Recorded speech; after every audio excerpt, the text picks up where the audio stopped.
Olá, amigo telespectador da TV Araguaia.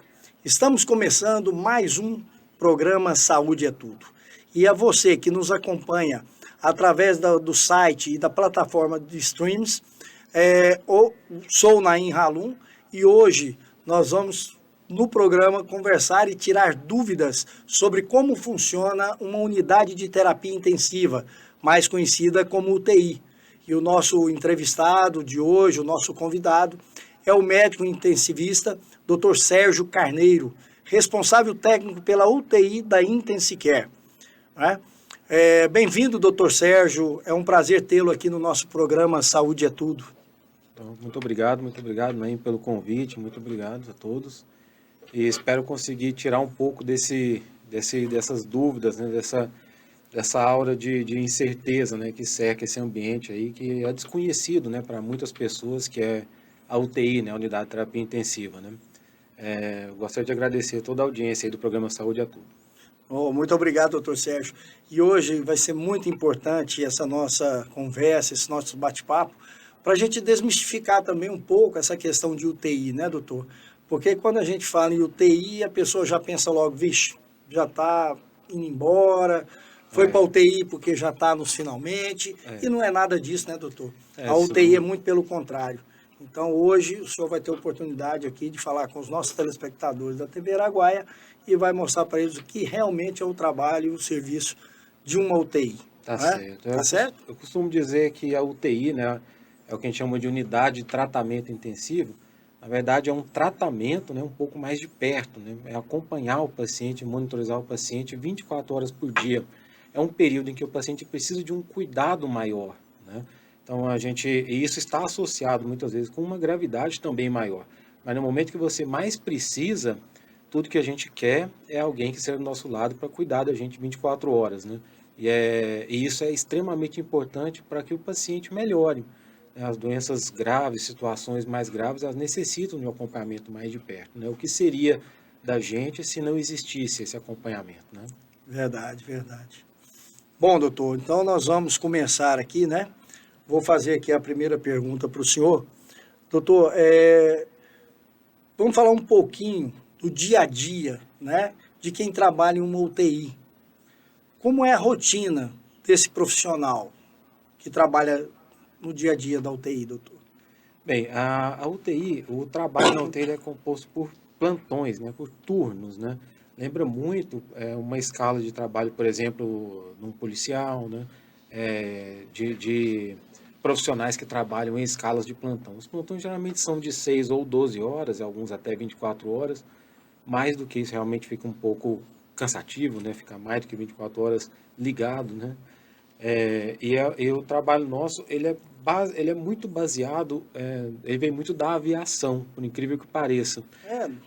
A UTI, há muitas rotinas que existem na UTI, elas são baseadas no que a gente chama de dupla, tripla checagem, né? Que é para minimizar a ocorrência de qualquer tipo de erro. Então, não é só uma pessoa que olha alguma coisa. Assim, eu sou responsável por tudo e todos são responsáveis por tudo.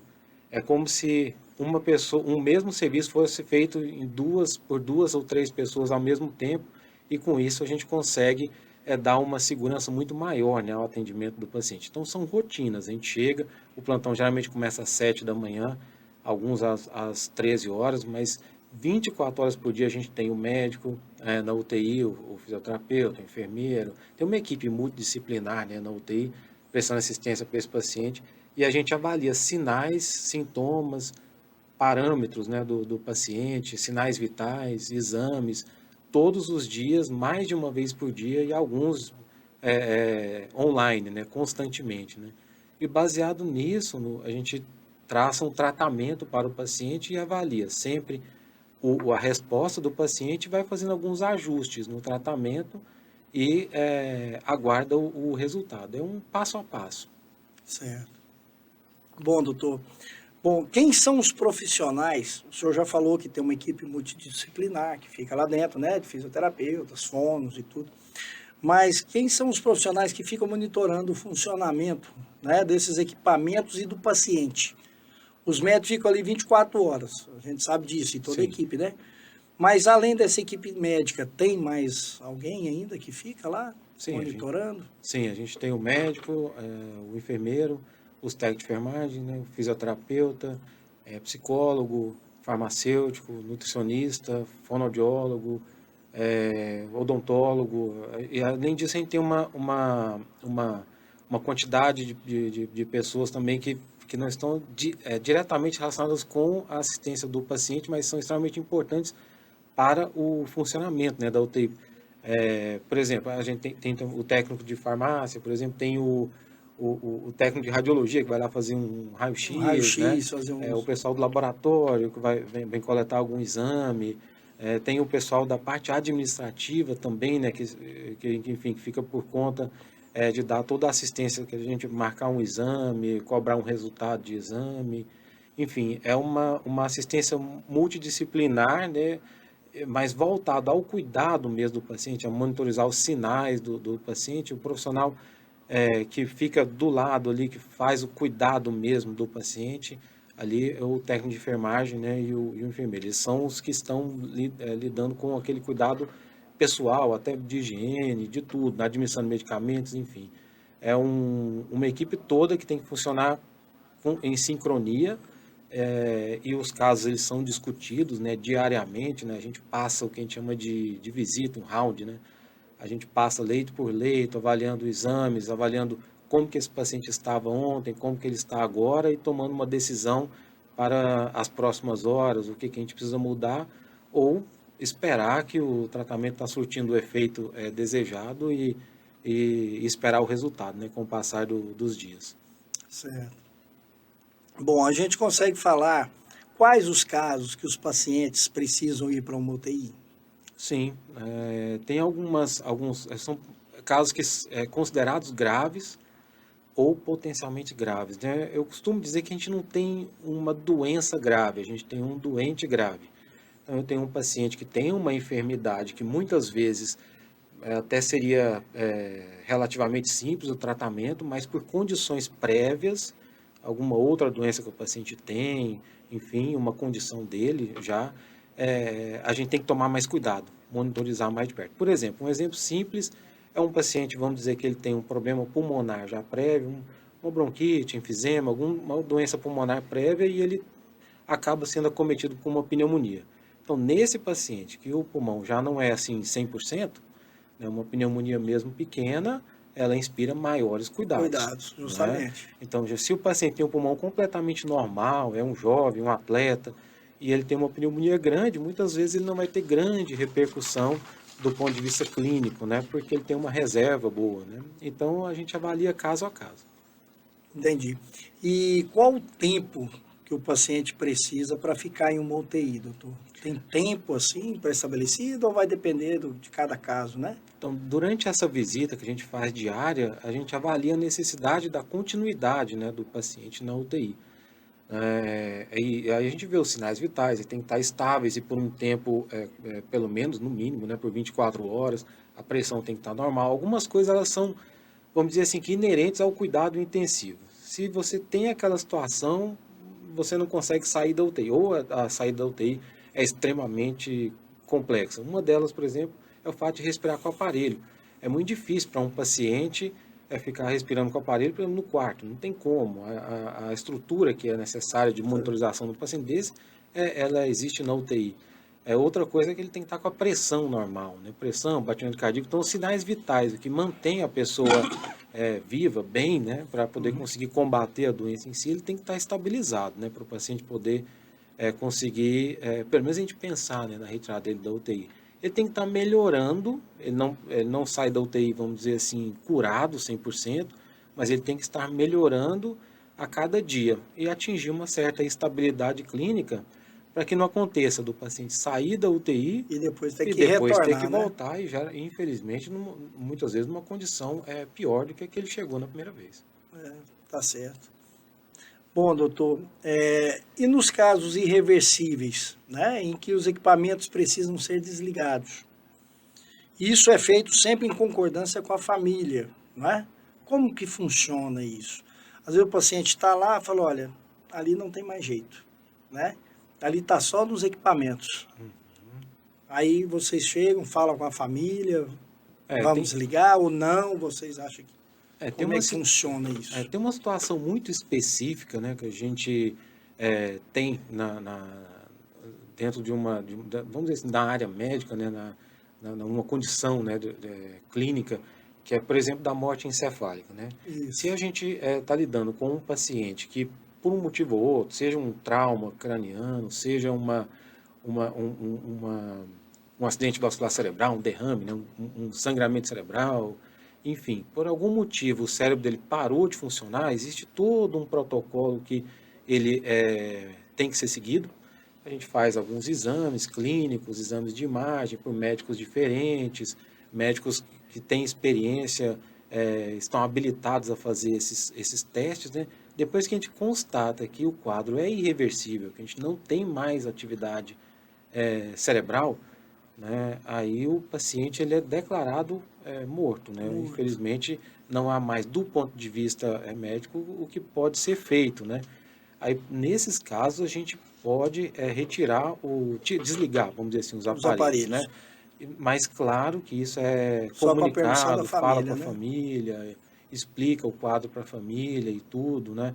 Porque a gente tem que entender o seguinte, que do ponto de vista de irreversibilidade, né? Ou a gente está diante de um quadro em que a morte cefálica é irreversível, a gente não consegue reverter, né? Ou a gente tem algum quadro, alguma doença que ela é irreversível, né? Que chega num ponto em que a gente colocaria o paciente num cuidado paliativo, mas na verdade aí é um pouquinho diferente, porque aí a gente não faz algumas coisas, né? Que não mudariam o curso natural, vamos dizer assim, da doença, né? Não é que a gente está retirando, a gente não está fazendo alguma coisa que não vai ter benefício nenhum, né, para o paciente. Mas, claro, sempre com a família próximo e explicando cada pequena mudança, ela é sempre comunicada à família, e essa proximidade com a família é extremamente importante, porque já é um momento extremamente delicado. Delicado, né? Para o familiar, né? A iminência ali Com da certeza. perda do paciente, né? Do familiar. Né? E nesse momento, assim, se a família não tiver ciência do que está acontecendo, né? Isso vai trazer uma insegurança muito maior para eles, né? Além da dor que já infelizmente, já é inevitável. Eu, inclusive, tenho exemplo na família, né? Minha mãe, ela também teve um infarto fulminante e até socorrê-la e levá-la para o hospital, passaram-se mais de 5 minutos e, lógico, teve a morte cerebral, né? Uhum. E aí os médicos falaram pra gente, olha, não tem jeito, é irreversível, porque o cérebro, né, faleceu, não tem mais como, ele não retorna, ele não volta. Mas o que nós podemos fazer é ficar com ela e quando der uma parada, a gente não reanimar. E geralmente isso, no máximo, no 5º dia acontece. É isso mesmo, doutor? Tem um prazo assim para dar essa...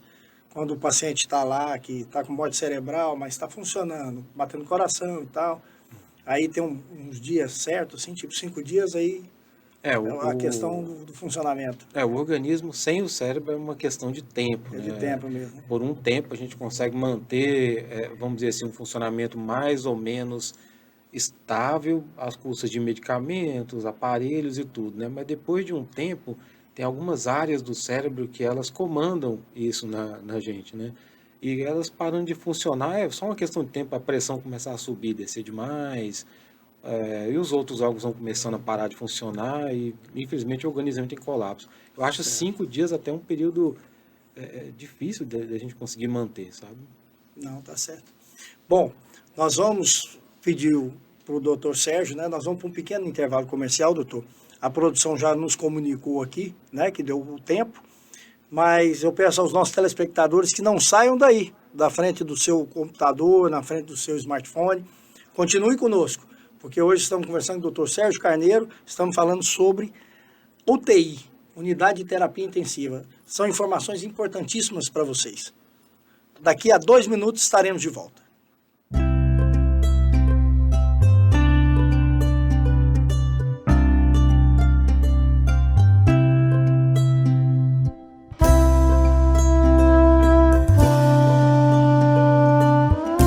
Há 30 anos, o IOP foi pioneiro e agora é referência em ortopedia e neurocirurgia.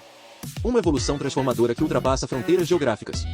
Aqui, excelência, humanidade e cuidado se unem para colocar sua saúde e bem-estar em primeiro lugar. Somos o único centro especializado em neurologia do estado. Nossa infraestrutura é nova, moderna e de alto padrão. Cirurgias, internação, UTI e pronto atendimento, tudo em um só lugar, para sua comodidade e segurança. Somos um hospital completo, moderno e repleto de especialistas apaixonados por cuidar de você.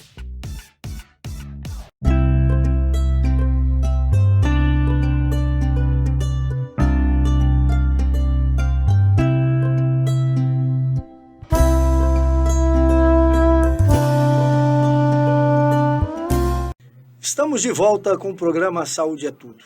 E hoje estamos falando sobre desmistificação do funcionamento de uma UTI. Com o nosso convidado, o Dr. Sérgio, que é o responsável técnico pela UTI da Intensicare. Dr. Sérgio, então voltando, né, às nossas perguntas, nós falamos sobre funcionamento e procedimentos dotados de uma unidade de terapia intensiva. E conta pra gente a humanização da equipe médica, né, em ter que dar uma notícia a um familiar sobre o quadro do paciente na UTI. Como funciona? Como é que é feito esse comunicado com a família, né, pela equipe médica, pelo pessoal responsável da UTI? Realmente esse momento é um momento delicado, né, na UTI, né? Você lidar com uma situação dessa, né, de medo, de aquela sensação de que você pode perder um familiar seu, né, um parente seu, ela é extremamente difícil sob qualquer circunstância, né? Para o profissional, para a gente que está ali no dia a dia, é extremamente importante contar com o auxílio do psicólogo, né? O psicólogo, ele faz parte da equipe, né, multidisciplinar na UTI. É para isso que tem um psicólogo lá dentro também, né? Esse é um dos maiores motivos, né, do psicólogo estar presente ali, né? Ter uma abordagem que seja, ao mesmo tempo, técnica, né? Mas que não perca a sensibilidade da notícia, né? É uma linha muito tênue. Eu falo para os colegas que, para o familiar que está ali, aquele paciente é tudo, é o único paciente que existe no mundo. Naquele momento é o único.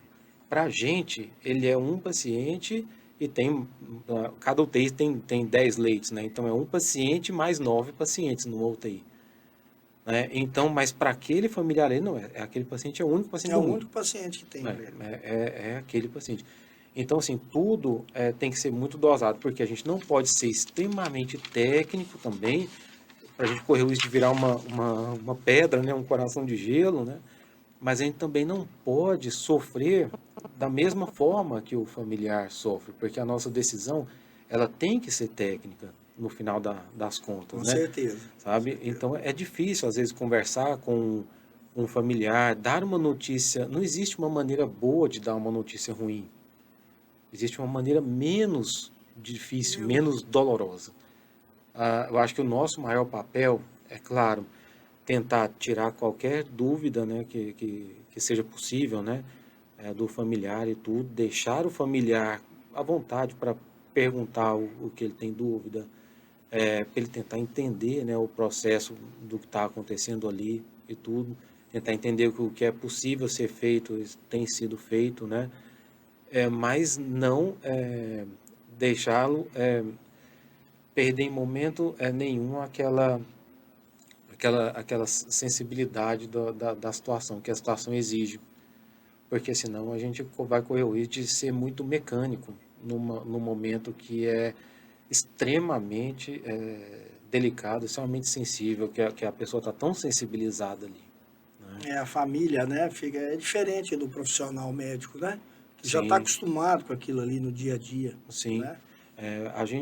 O médico, o profissional, na verdade, que lida com um paciente grave, ele consegue lidar com o paciente nas outras situações também. É como se você, com o passar do tempo, você adquirisse assim, uma certa habilidade, né, para manter uma calma e tomar uma decisão que muitas vezes não é fácil. Pelo contrário, na maioria das vezes é muito difícil, né, numa situação de pressão muito grande. em que não existe margem de erro. Como eu falei no início, é mais ou menos igual na aviação. Não tem margem de erro. Não Não pode tem erro. errar.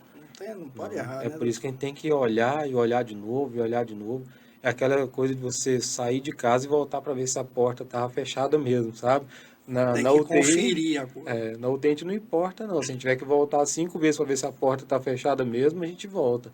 E é isso que garante, né, a segurança do processo, né, todo que é desenvolvido no dia a dia.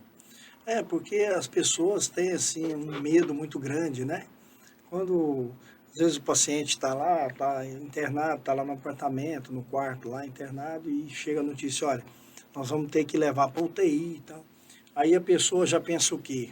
Já pensa o pior, né, doutor? Sim, Ah, se eu estou indo para UTI, eu estou morrendo. eu entendo. Mas, lógico, que é muito pelo contrário, né? Sim, muito pelo É, como contrário. nós já falamos, o senhor falou, acho que no início, né? Então lá tem como poder assessorar e tá olhando lá 24 horas, tem médico lá dentro, tem enfermeiro, tem tudo. Sim, Diferente quando você está num apartamento, num quarto de hospital, né? Que às vezes pode ter uma intercorrência lá no quarto, aí você tem que chamar e até vir um médico de lá ou a enfermeira. sim, Lógico que não demora, mas tem um tempo. sim, E na UTI é diferente, né? Porque tá lá dentro já o profissional do seu lado. sim. Então é até mais tranquilo para eles, né? É porque a gente está um pouco acostumado a pensar que o processo de adoecer, né, é uma coisa aguda. Mas na verdade não é assim, né? É um pouco diferente, por exemplo, de um acidente. É que você sai bem de casa, sofre um acidente e piora de uma hora para outra. Mas mesmo doenças que aparentemente, né, elas são agudas, que elas não acontecem de uma hora para outra. Um exemplo simples, por exemplo, o AVC, o derrame, né? Uhum.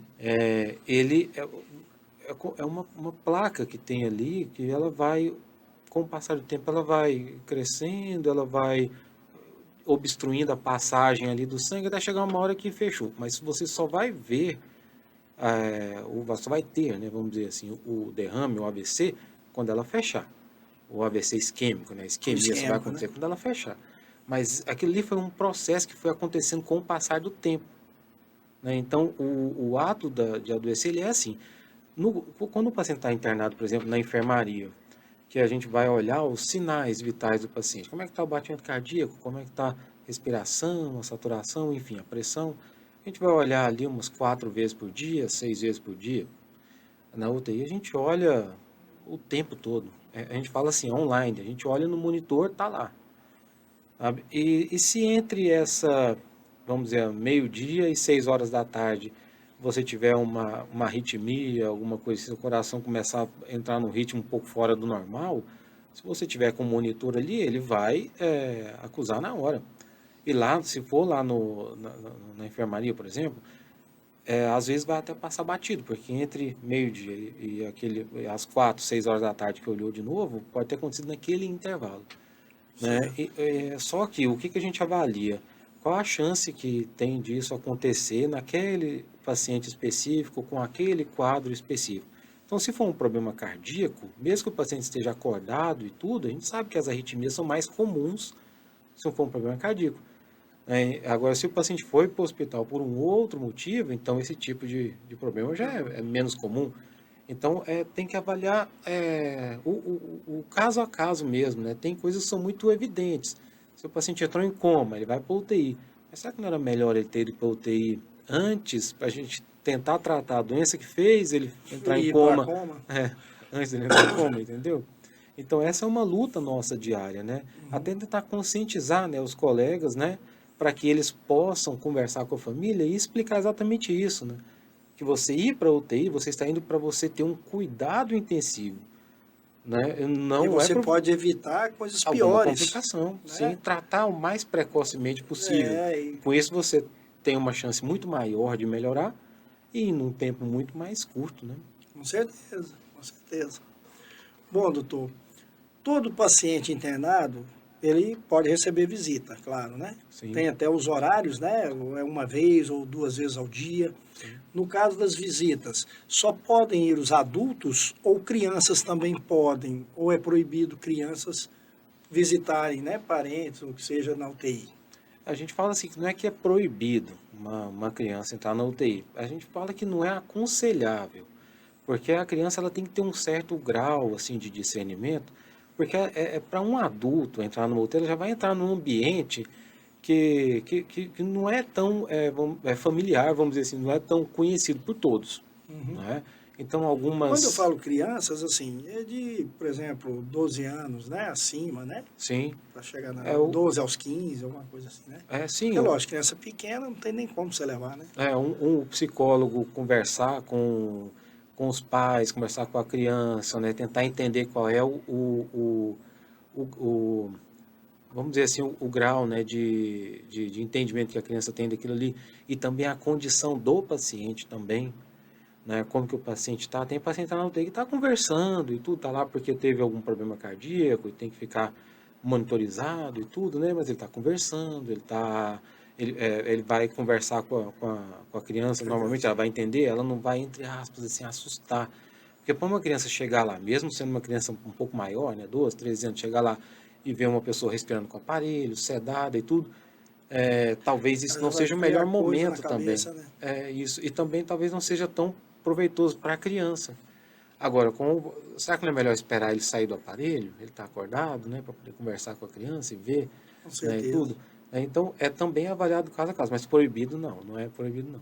Não é proibido não. Não. Tem algumas UTIs, inclusive, que já tem até visita até de pet, até de cães. Bicho de estimação. É mesmo, doutor. Aí passa uma avaliação lá do veterinário, tem que estar com uma série de cuidados, né, do ponto de vista veterinário, né, e tudo. Mas já existe, inclusive, isso já, esse programa que, inclusive, recupera, o pet já é um membro da família, né? Praticamente, né? Tem pessoas onde eu resido hoje, né? Lá no condomínio, lá, a maioria dos condôminos lá e tal, tem um bicho de estimação em casa. Tem um cachorro, tem um gato, é incrível, né? E tem pessoas lá, por exemplo, que a gente vê, porque mora sozinha, né? A senhora lá que tem lá mora sozinha e tal, tem homens também que moram sozinhos, e tem um bichinho de estimação, parece que é como se fosse um filho para eles, né? Incrível. Então fica todo aquele tratamento como se fosse um filho. Incrível. Eu tenho duas irmãs que são médicas veterinárias, então eu falo que... Elas adoram. Com elas eu gosto muito, minha esposa gosta muito também, a gente gosta, e realmente é difícil de você privar, vamos dizer assim, né, alguém hoje, né, da companhia, né, de um pet hoje, né? Hoje tem muitos lugares, por exemplo, que se a pessoa não puder ter um animal de estimação, nem mora ali. Nem mora, justamente. E o danado é que a gente pega amor nos bichinhos mesmo. E eles com a gente, né? E eles com a gente. Eu tenho um vizinho lá que tem um cãozinho lá, o Nick, né? E que ele já conhece a gente. Eu falo, oi, Nick, e tal. Ele já vem da gente, já sabe. Quer carinho, sabe, pai? Parece que eles só faltam falar, esses pets, né? Isso faz parte essas UTIs que já tem essa estrutura, né? Para isso, né? Isso é uma forma de recuperar o paciente também psicologicamente, porque a gente não é só corpo. Não, a gente sabe que você pensar positivamente, né? Você acreditar no processo de cura, você ter fé, né? Assim, no que tem sido feito, é extremamente importante. Sabe? E para muitas pessoas isso é um salto. A gente está falando de privar, por exemplo, a visita da criança, né? Não, a gente não pode privar isso. Às vezes o laço do paciente com aquela criança é tão forte, que ela fica mais doente, né? Mais deprimida, sem ver a criança, até mesmo do que pela própria doença que ela tem. Porque quando um paciente vai para a UTI, e eu acho que esse é o grande medo das pessoas, e é compreensível isso, parece que você tira o paciente do meio familiar. Enquanto ele está no quarto, ele está junto com a família. Então, acho que essa sensação de não estar perto, ela é extremamente ruim, tanto para o familiar, mas também para o paciente. Tá certo. Bom, meus amigos, vamos agora para o nosso segundo intervalo comercial, tá? Nós voltamos daqui a 2 minutos. Não saiam daí, nos aguardem.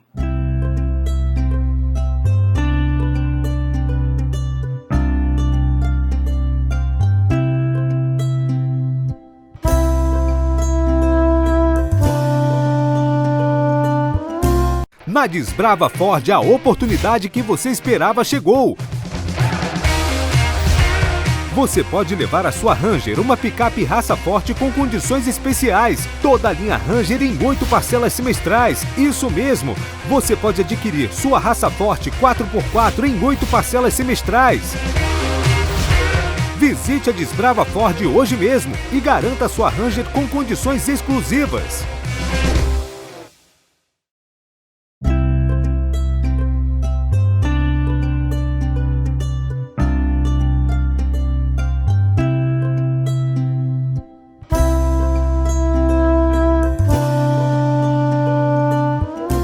Estamos de volta com o nosso terceiro bloco do Saúde é Tudo. E hoje o nosso convidado, o nosso entrevistado é o médico Dr. Sérgio Carneiro. Ele que é responsável técnico pela UTI da Intensive Care no Hospital IOP. E nós estamos falando aqui sobre desmistificação da UTI. Então esse é o nosso assunto de hoje. E vamos agora para o nosso terceiro bloco. Nós estávamos falando, né, doutor, sobre UTI, a questão de humanização, né, até porque já existe hoje a UTI humanizada. Sim. Não é? É onde pode ficar até um acompanhante, né, um familiar junto com o paciente. Sim. Porque UTI, né, que nós entendemos, que os nossos telespectadores entendem, quando o paciente vai para a UTI, ele vai e fica lá dentro sozinho. Só pode receber visita uma vez ao dia ou 2 vezes no máximo ao dia e não tem direito a acompanhante. E agora tem essa UTI, né, humanizada. Palmas já tem essa UTI humanizada ou ainda não, doutor? Não, a UTI totalmente assim humanizada não. Ainda não, né? O IOP lá, o grupo, não pensa em ter uma UTI humanizada? A gente pensa sim, é um projeto nosso, né, futuro. A gente está passando por uma reforma assim, estrutural mesmo, né, da hospitalar, né? E essa é uma das bandeiras aí que eu levanto lá todos os dias, né? Porque eu pergunto, porque eu estou vendo assim, o IOP cada dia crescendo, né? Sim. Aumentando lá, por exemplo, os atendimentos, as especialidades, né? Sim. Trazendo grandes profissionais de fora para cá, não é? Tanto é que eu falo que hoje Palmas é referência na região norte, não só no Tocantins, mas na região norte do país, não é? Como saúde. Sim. Por quê? Porque estão vindo bons profissionais para Palmas, né? Sim. Então, eu estou vendo o crescimento do IOP, por isso que eu fiz essa pergunta, se o IOP não tem esse pensamento também, né? A gente pensa sim nisso. Eu vejo que Palmas criou uma condição de cidade mesmo, muito boa. Isso. Né? Aqui a gente tem... Ou melhor, a gente não tem trânsito, né?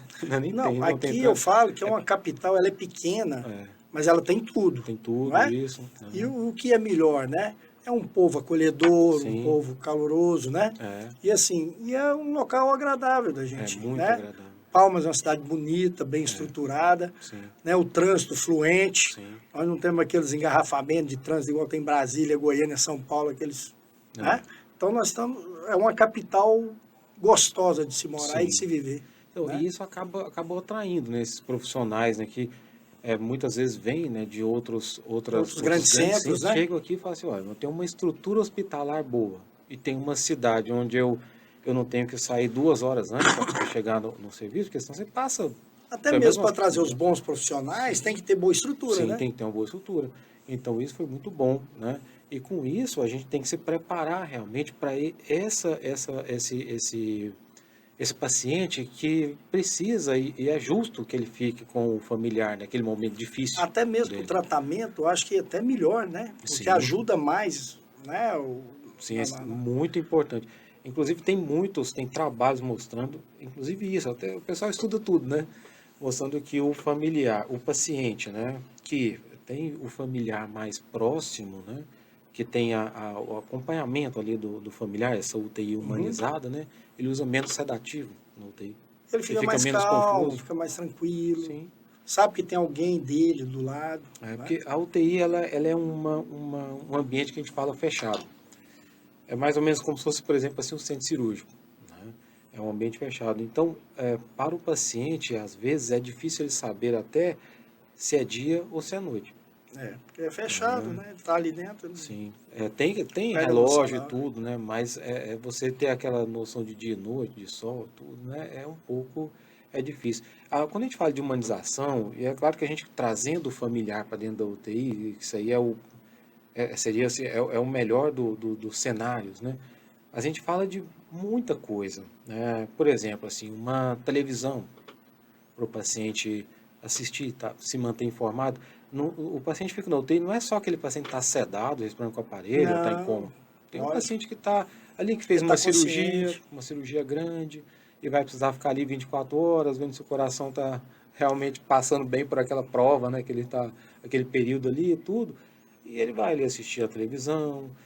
Outra coisa também que é uma coisa que eu acho que já deve ter ouvido falar, né, assim, eu acho que no dia que a gente conseguir fazer com que o paciente que esteja internado na UTI, claro que dentro de uma certa margem de variação, ele consiga até escolher o que ele vai almoçar ou jantar, aí a gente está num cenário bom, né?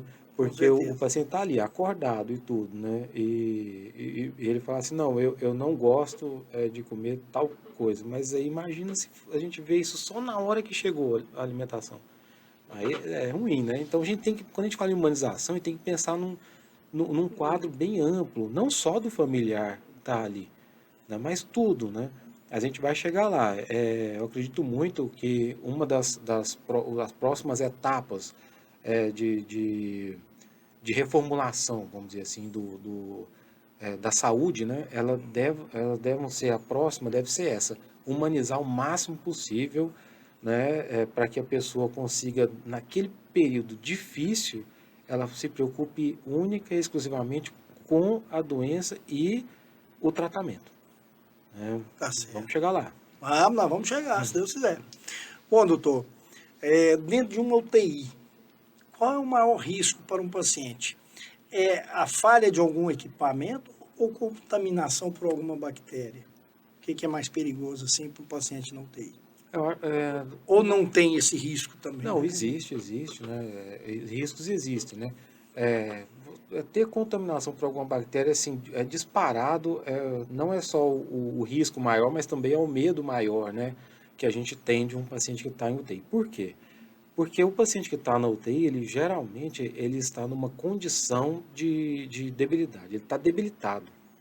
E o paciente debilitado, ele não tem a defesa, né, dele tão 100%.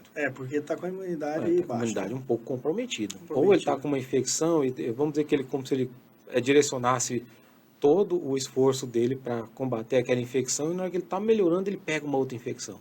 Aí é complicado, porque aquela outra infecção às vezes nem é tão grave igual a primeira, mas aí já não é a doença que é grave, já é o doente. Já é a bactéria.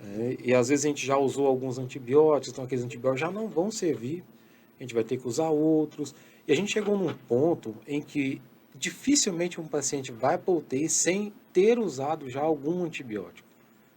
Então, quando o paciente chega na UTI, ele já vem, ou ele veio de casa usando antibiótico. Antigamente a gente comprava antibiótico em farmácia até sem receita. Sem receita, né? mas hoje... Mas hoje, mesmo com receita, a gente ainda tem muito uso de antibiótico, né? Então, ou ele já usou em casa, ou ele já estava no... Hoje eu estou usando antibiótico.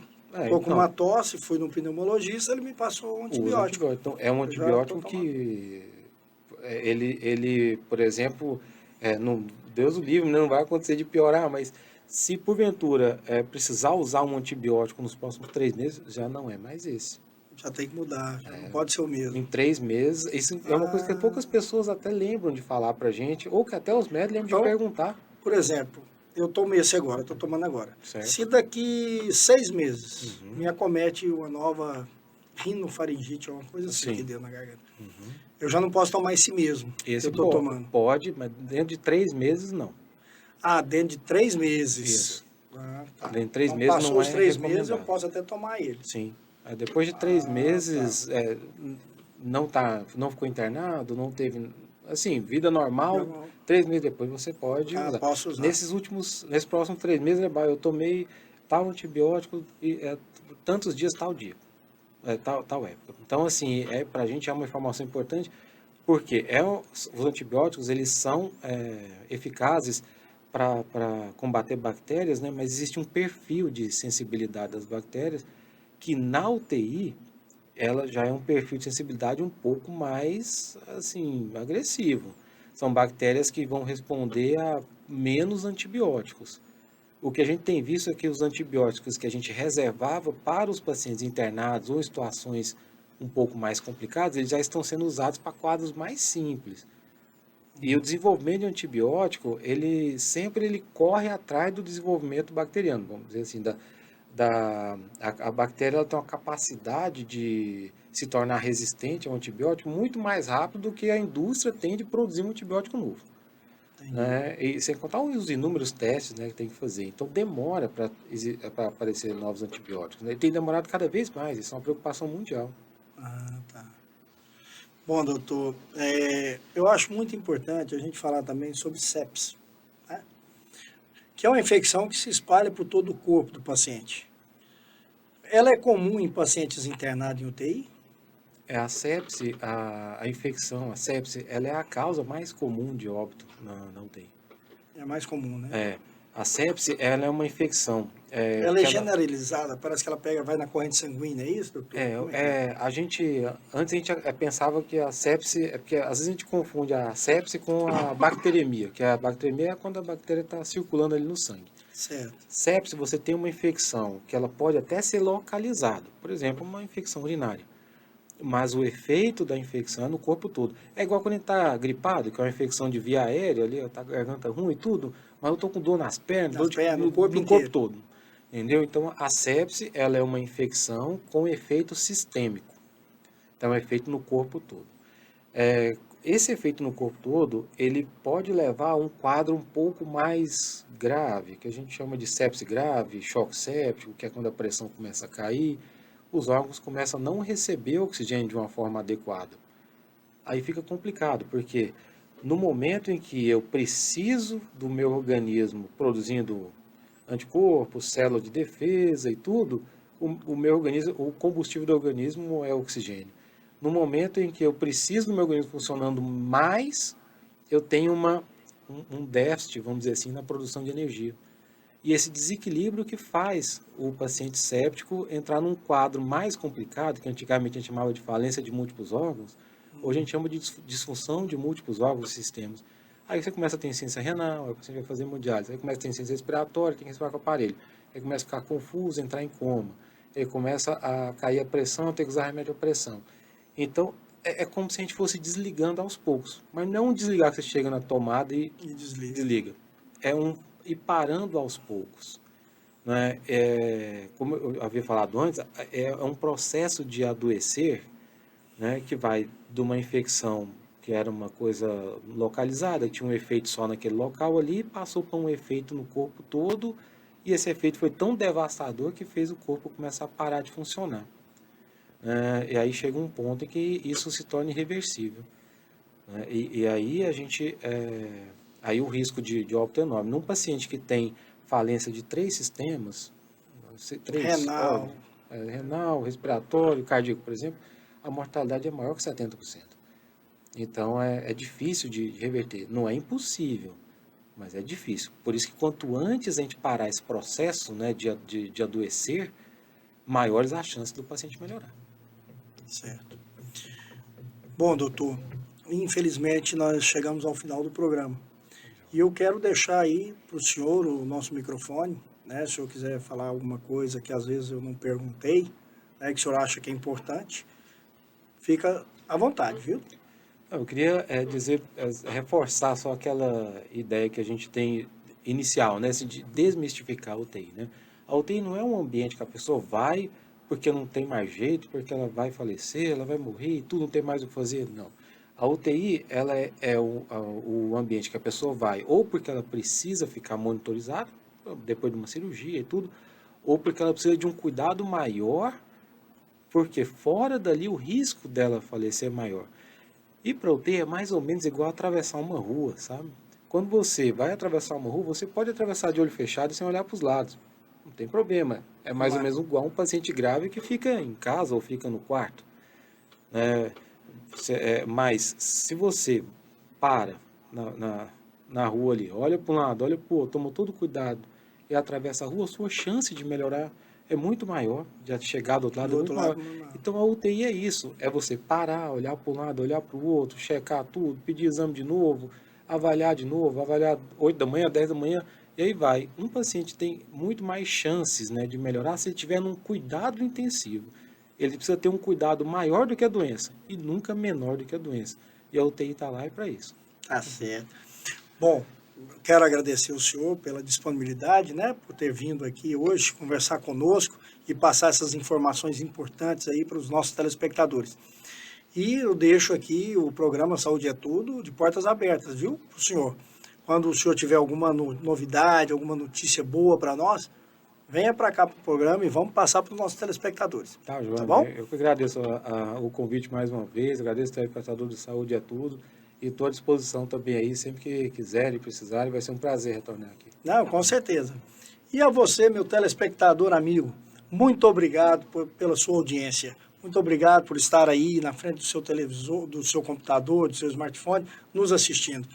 Muito obrigado. Nossa audiência cresce a cada dia e isso graças a vocês. Nosso muito obrigado e nós nos veremos no próximo programa. Um grande abraço a todos e fiquem com Deus.